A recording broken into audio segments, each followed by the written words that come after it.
We are living in the digital age. In the pursuit of making life simpler, technology has found its way into every facet of our lives.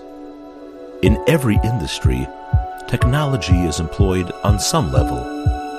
What has taken many by surprise is the infiltration of technology into our homes and the ramifications of its exposure on our children.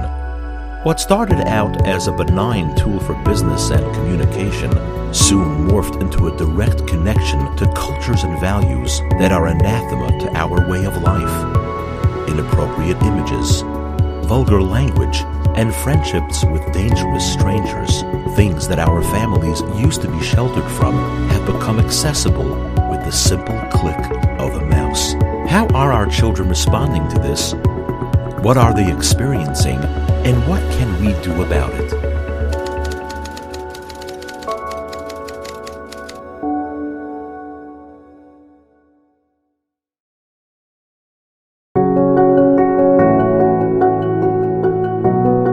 Our children are our treasures. Nothing even comes close. If any of us would be asked if there is something that we care about more than our children, we would undoubtedly be offended. Yet, time and time again, we put the spiritual and emotional well-being of our children in jeopardy. We reason with ourselves that we need certain devices and internet access in order to live in today's world, to stay in touch with family, or to keep abreast of current events. Those who work from home can even say that they need the internet and their devices for parnasa. And yet, what would we not do for our children? Allowing children to have unfiltered, unprotected access to the internet is akin to allowing a child to run around with a very sharp knife. The harm that they can cause themselves and the harm that they can cause others is obvious. Unfiltered, unrestricted, unprotected access to the internet is exactly the same thing. The difference being, the harm is not always so clear, it's not always so obvious. Computer filters are very helpful. However, it is also incumbent upon parents to be ever aware of the potential danger lurking in their homes. It is necessary and vital for children to know that the parents will be walking in to check on their computer learning habits. They also need repeated reminders about not looking at other programs. One's kippah, tzitzit, and mezuzah should help to avoid the challenges, but parental supervision is most essential. The images, the videos that they see can remain etched in their brains for a lifetime. Much of what they can accidentally or intentionally come across will lead to very distorted and confusing messages about a very delicate, sensitive, and important topic. And as they mature, as they evolve, it leads to lots of confusion, which leads to many, many problems. These things that the children see will also lead to very wrong and unhealthy messages about male-female relationships. Unfortunately, more often than not, will lead to negatively impacting, if not ruining, a marriage down the road. Technology of communications today is awesome, it's tremendous, and it has beautiful aspects to it. You can listen to shiurim, you can see your Maggid Shir, you can talk to your children and see them. On the other side, it has a catastrophic side to it also for us. Chazal tell us, Ein bein Gan Eden leGehenim and Elokechut HaSarah. The distance between Gan Eden and Gehenim is a hair's breadth. One wrong push, one pressure with the finger on the wrong place, and he's got the whole Gehenim open in front of him. Our children are not evil or badly motivated. They are simply human. At their young age, they are often unable to withstand the pull of bright light technology that overwhelms their senses and captivates their attention.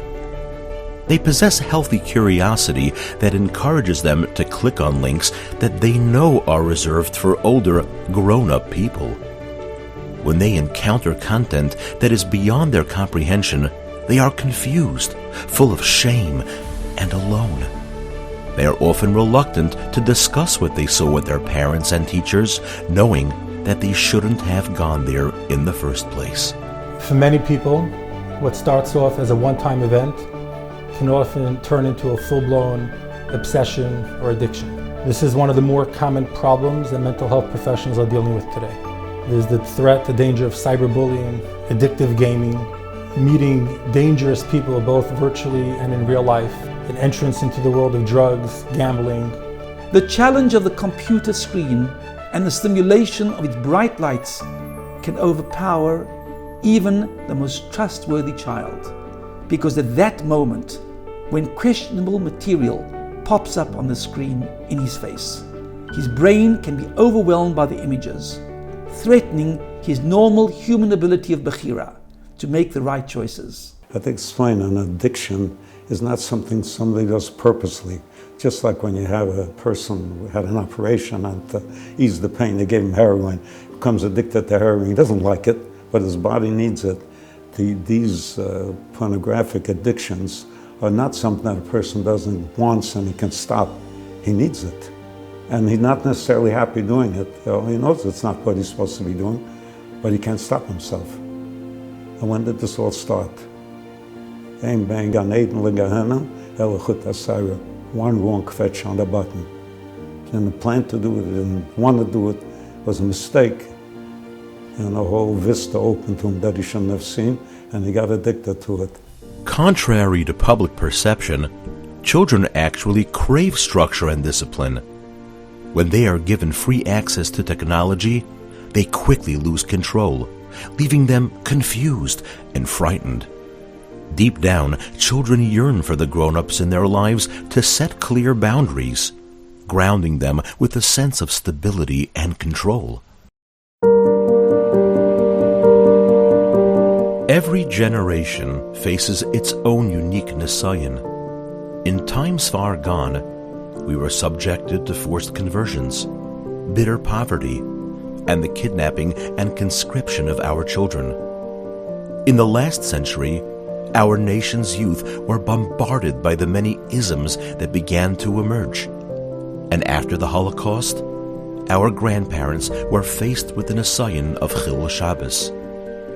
In each of these cases, our ancestors knew that they had to make a choice. Would they stand firm against the prevailing trends, or would they accommodate what seemed to be the necessities of the time?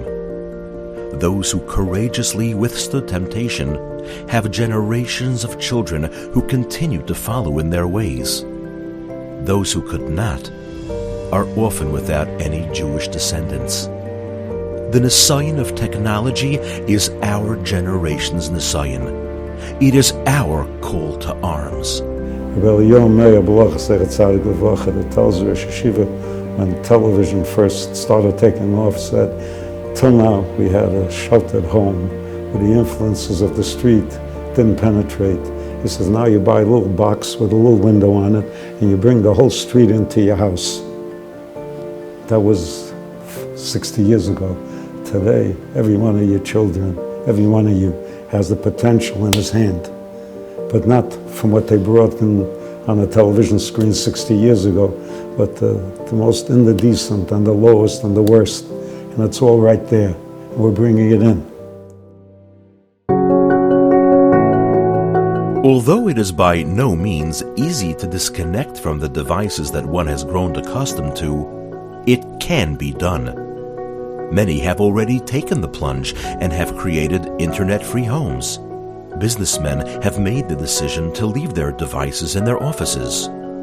The number of families that contact organizations like TAG on a regular basis to strategize and come up with the protection plan that best suits their needs continues to rise every day. And the benefits are swift and rewarding. I notice more and more that when you're around your children, I was holding that cell phone more often. It took months to finally make the decision, but Baruch Hashem, because of those moments during COVID, it did provide that introspection of what am I supposed to do with my life? What more can I do to get close to my children? What more can I do to get close to my wife? And the tag, the kosher phone, was the best, Baruch Hashem, the best move I made, the best investment I made. Never, under any condition, give a child their own internet device, even if you have it filtered. When a child needs to use a device with an internet connection, parents must ensure that they can always monitor the child's usage, either physically or through a monitoring software. The enhanced connection with one's family that is facilitated by an internet-free home is the greatest gift we can give our children in today's day and age. When our children see firsthand how we are ready to make actual sacrifices in choosing our values over our own convenience, they will internalize that message for life. This may require Mesiras Nefesh. Well, we've been there before.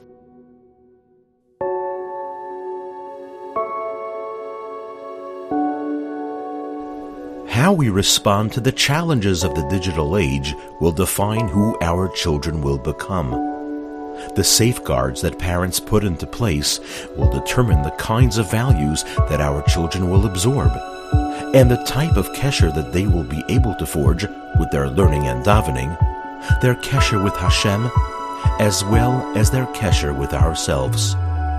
If we can provide the boundaries that they themselves so badly need and seek, we will be safeguarding their innocence, their world, just as our parents and grandparents did for us.